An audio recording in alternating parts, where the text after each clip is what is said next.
এক আসন থেকে নির্বাচিত মাননীয় সদস্য এবং মাননীয় মন্ত্রী জনাব খন্দকার আব্দুল মুক্তাদির।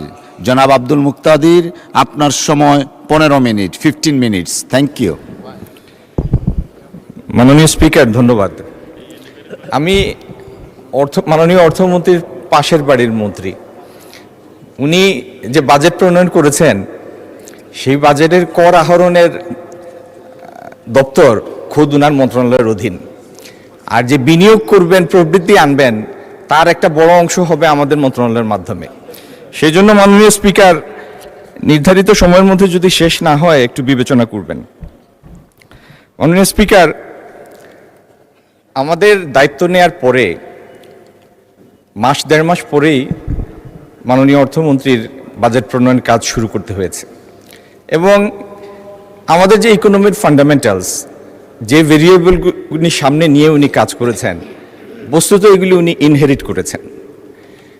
তারপরেও যে বাজেট উনি দিয়েছেন, it has exceeded my expectation by miles. আমার প্রত্যাশার বাইরে অনেক দূর উনি চলে গিয়েছেন। আমার জন্য না হোক, মাননীয় অর্থমন্ত্রী মহোদয়ের জন্য একটা তালি দেন।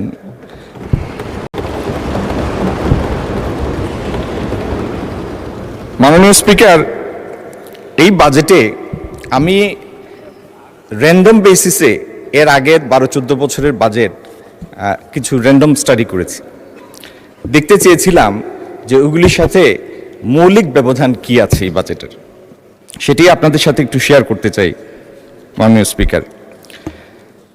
স্পিকার, এই বাজেটে একটা থিম হচ্ছে ইনভেস্টমেন্ট অ্যান্ড গ্রো, বিনিয়োগ এবং প্রবৃদ্ধি। এবং সেই বিনিয়োগটা কোথায়? মানব সম্পদ উন্নয়নের জন্য, হেলথ, এডুকেশন, দক্ষতা বৃদ্ধি, সফট পাওয়ার ডেভেলপমেন্ট, এইসবের মধ্যে বিনিয়োগ।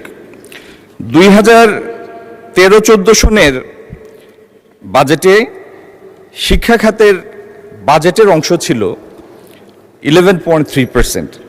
এই বাজেটে সেটা মাননীয় অর্থমন্ত্রী নিয়ে এসেছেন 13.1%, যেটা জিডিপির 2%, এবং তার লক্ষ্য হচ্ছে এই সরকারের মেয়াদের মধ্যে সেটা 5%-এ নিয়ে যাওয়া।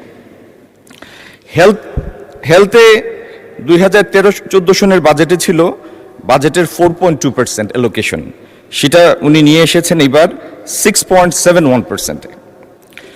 আর মেগা প্রজেক্টের নামে গত 15-16 বছরে আমরা যেরকম দুর্নীতির মৎসব দেখেছি, সেটা থেকে শিফট করে উনি ফিজিক্যাল ইনফ্রাস্ট্রাকচারে তখনকার 31%-কে এখন বাজেটের রেশিও অনুযায়ী 18.66%-এ নিয়ে এসেছেন। তার মানে উনি খরচের লাগাম টেনে ধরেছেন। একইভাবে বিদ্যুৎ এবং জ্বালানিতে আগের 5.1% আমরা জানি ক্যাপাসিটি পেমেন্ট দিতে গিয়ে দেশটি প্রায় দেলিউহার উপক্রম হয়েছিল। সেই 5.1%-কে এবার 1.85%-এ নিয়ে এসেছেন। উনার বাজেটের থিম হচ্ছে স্টেবিলিটি, ইনভেস্টমেন্ট অ্যান্ড গ্রোথ। যে সমস্ত প্রকল্প উনি নিবেন, উনি সেটার রিটার্ন অন ইনভেস্টমেন্ট নিশ্চিত করতে চান, যাতে ভ্যালু ফর মানি থাকে এটার মধ্যে। মাননীয় স্পিকার, এইবারের বাজেটের গ্রোথ টার্গেট হচ্ছে 6.5%। আর এই 6.5% গ্রোথটা আমরা কিভাবে অ্যাচিভ করব, এটা নিয়ে 2-4টা কথা বলতে চাই।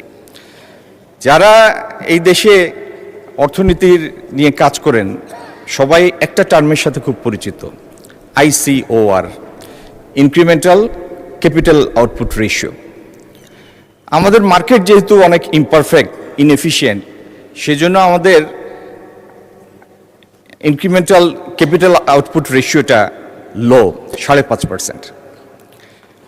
আমরা যে পরিমাণ ইনভেস্ট করি, সেই 1% ইনভেস্টমেন্টের বিপরীতে জিডিপি গ্রোথে কনভার্সন হয়, যেহেতু ICOR 5.5%, কম বেশি 0.18%-এর মতো। আমাদের লক্ষ্য হচ্ছে আগামী দিনে আমাদের এই ইকোনমির সাইজটাকে 1 ট্রিলিয়নে নিয়ে যাওয়া। তো 1 ট্রিলিয়নে নিয়ে যাওয়ার জন্য আজকের যে জিডিপির সাইজ 500 বিলিয়ন, সেটাকে আগামী 8 বছরে যদি 2034 আমাদের টার্গেট হয়, পুরোপুরি ডাবল করতে হবে।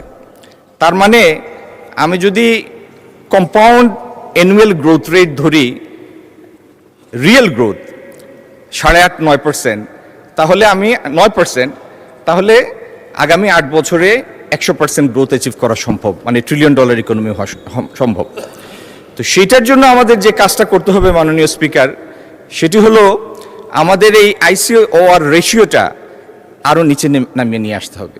যদি আমাদের মার্কেটটাকে আমরা এফিশিয়েন্ট করতে পারি, আমাদের স্পেন্ডিংটাকে এফিশিয়েন্ট করতে পারি, আমাদের প্রজেক্ট নেয়ার সক্ষমতাটাকে আমরা এফিশিয়েন্ট করতে পারি, আমাদের সামগ্রিক প্রোডাক্টিভ ক্যাপাসিটিকে আমরা ঠিকমতো এফিশিয়েন্টলি ইউটিলাইজ করতে পারি, আইসিওআরকে যদি আমরা 4% নামিয়ে নিয়ে আসতে পারি, তখন প্রতি 1% ইনভেস্টমেন্টের এগেনস্টে আমরা পাবো 0.25% জিডিপি গ্রোথ।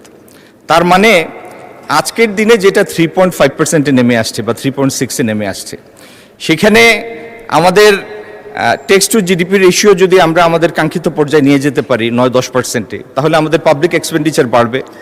আজকে যেটা পাবলিক সেক্টরের ইনভেস্টমেন্ট 6.5%, এটা যদি আমরা 8-এ নিয়ে যেতে পারি, এখানে 8 বা 8.5-এ, সেখানে 2%।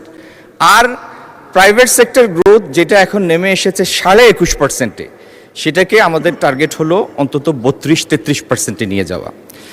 এই 41-42%-এর প্রাইভেট এবং পাবলিকের গ্রোথের কম্বিনেশন, ইনভেস্টমেন্টের কম্বিনেশন আমাদেরকে একটা রিয়েল গ্রোথ দিবে, যে দ্যাট উইল বি অ্যারাউন্ড 8.5-9%। মাননীয় স্পিকার, আমাদের এখনকার ইনফ্লেশন হচ্ছে 9-এর কাছে।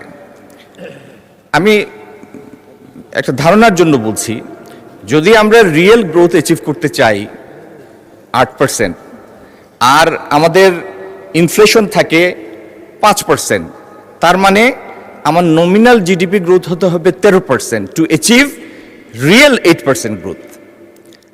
যে নমিনাল গ্রোথটা আপনি অ্যাচিভ করবেন, সেটা থেকে ইনফ্লেশন বাদ দিয়ে রিয়েল গ্রোথ কাউন্ট হবে।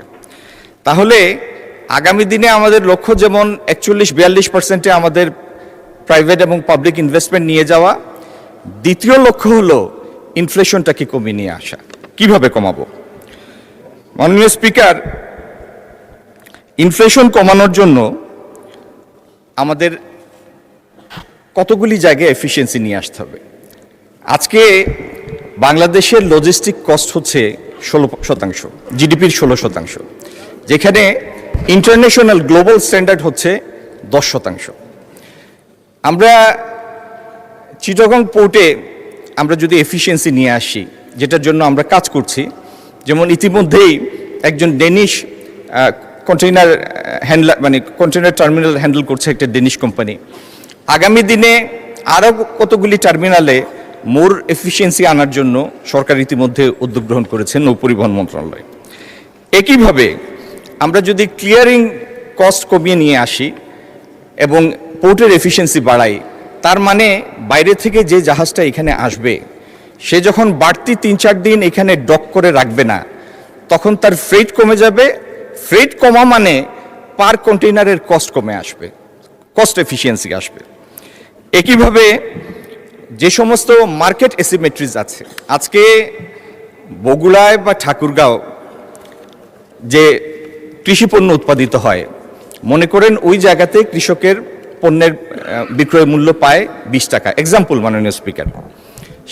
সেটা ঢাকার কারওয়ান বাজারে যখন চলে আসে এবং আমার পাশে বসা মাননীয় সাংসদ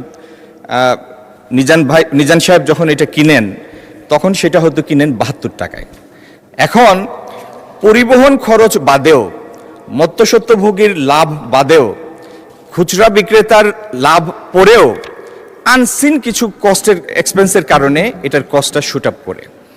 তো এই জায়গাগুলি অ্যাড্রেস করে আমরা এখানকার মার্কেটের মধ্যে যেন আপডেটেড একটা ইনফরমেশন শেয়ারিংয়ের মেকানিজম, স্ট্রাকচার্ড মেকানিজম থাকে, সেই লক্ষ্যে আমরা কাজ করছি। তাহলে আমরা লজিস্টিক কমিয়ে নিয়ে আসবো, কস্ট কমিয়ে নিয়ে আসবো মাননীয় স্পিকার। আর এই পণ্যে আনা নেওয়ার মাঝখানে হঠাৎ করে যে মূল্যের উল্লম্ফন ঘটে, সেই জায়গাগুলি অ্যাড্রেস করে সেই কস্টটা কাট ডাউন করব। এইভাবে আমরা জীবনযাত্রার ব্যয় আগামী দিনে নামিয়ে নিয়ে আসবো, মুদ্রাস্ফীতিও ইনশাল্লাহ নামিয়ে নিয়ে আসবো। সেইভাবে আনঅ্যাকাউন্টেড যেগুলি এক্সপেন্স আছে সেগুলিও কমে আসবে।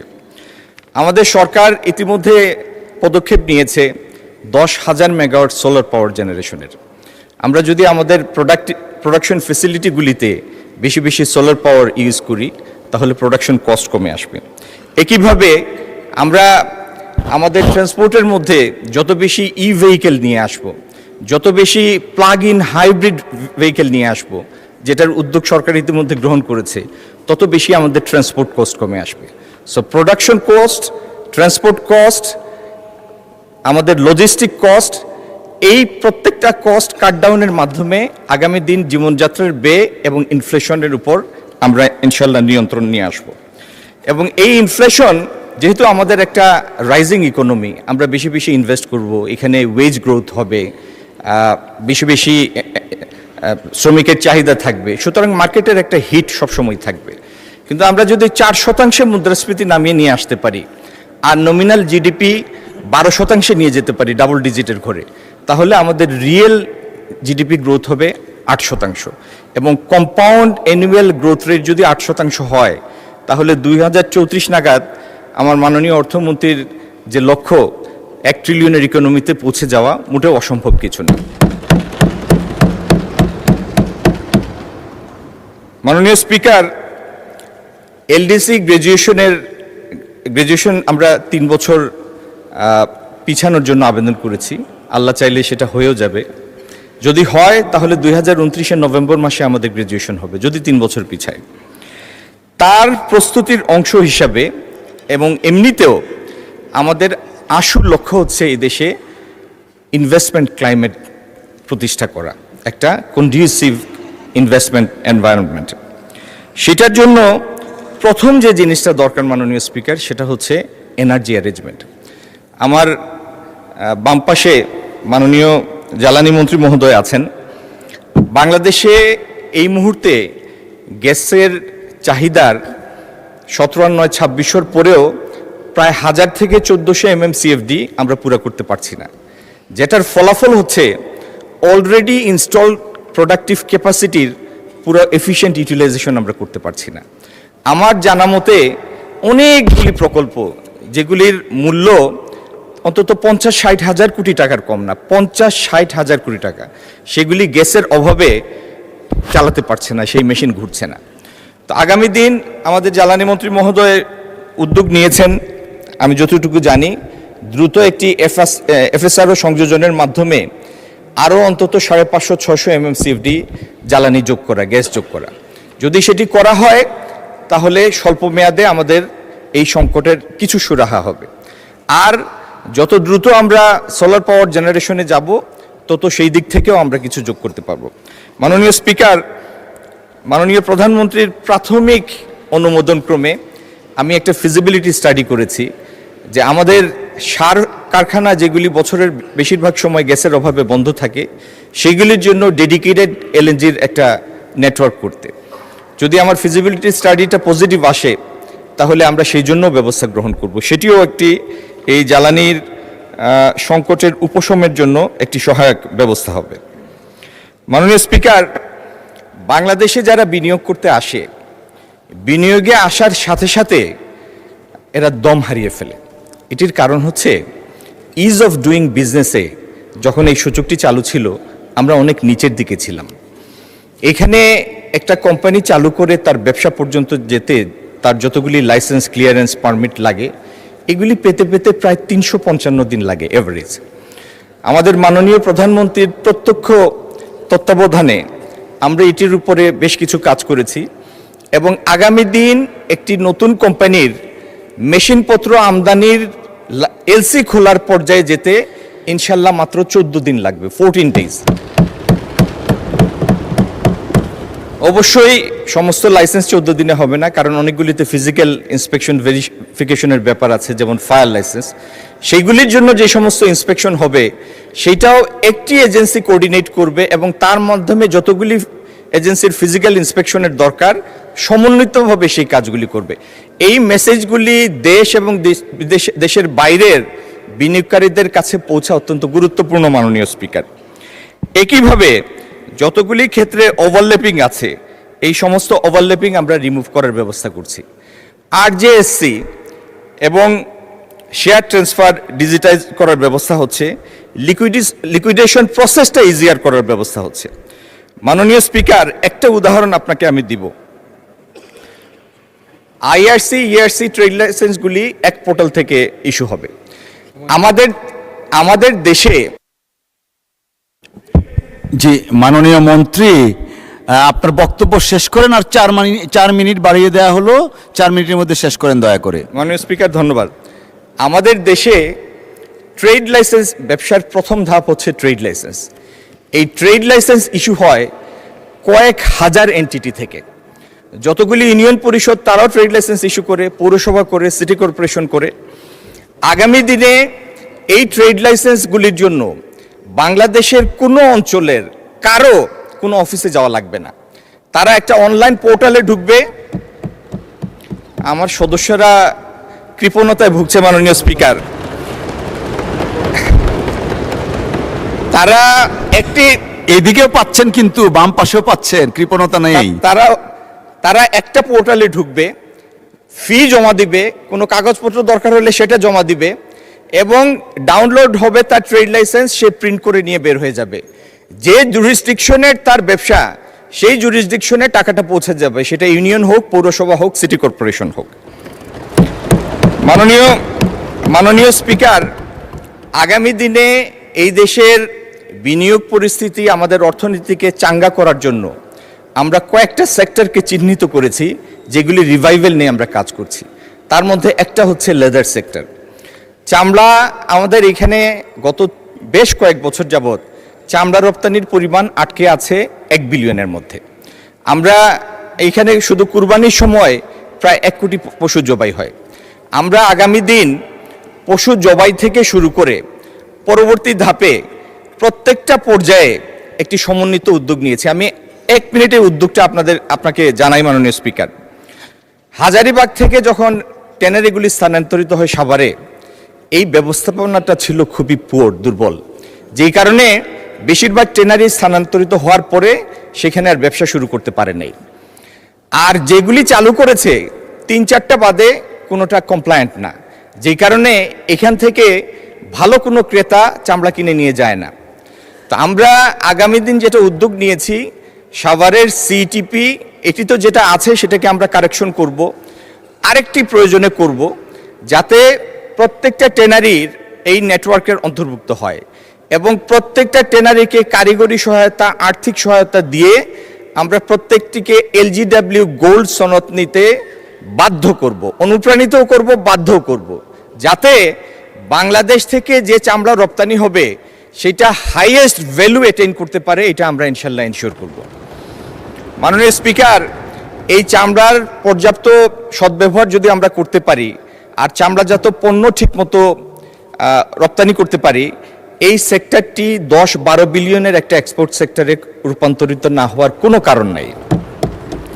আমরা বাংলাদেশে জুট উৎপাদন করি, পাট উৎপাদন করি মোটে 15 লাখ টন।